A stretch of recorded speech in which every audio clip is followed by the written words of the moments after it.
So I'm filming you on the Insta360. Unbelievable camera. Well, it's not unbelievable, it's pretty good. Hopefully the low light will come through in this low light scenario here. It's just before dusk. And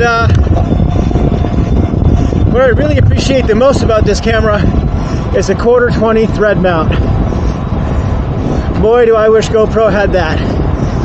Even though you can buy an adapter for the GoPros, at least on the Hero 9 and the GoPro Max, you can buy a 1/4-20 adapter piece to replace it on the plate, but it doesn't make the cases that come into adaptable. So, a little bit out of breath, sorry. That's kind of the problem. And the way the weight distribution is on this little one, on this Insta360, it's just a much better piece.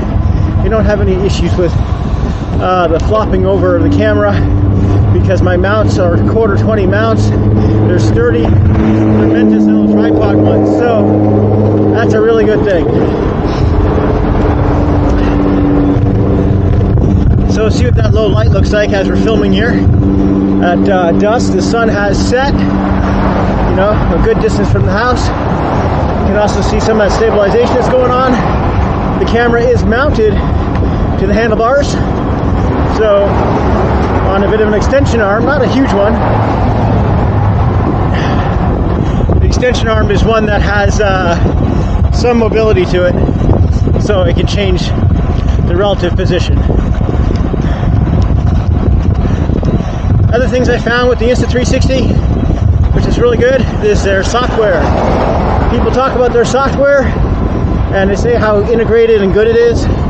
I have to agree, it is quite good.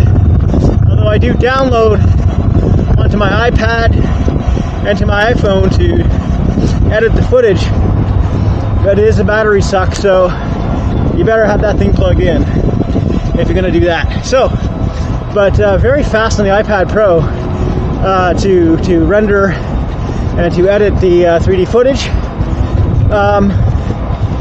I really like the way that GoPro has their apps for taking footage and making it into great little stories. Perfect for Instagram and for Facebook and such. You can do it really quick.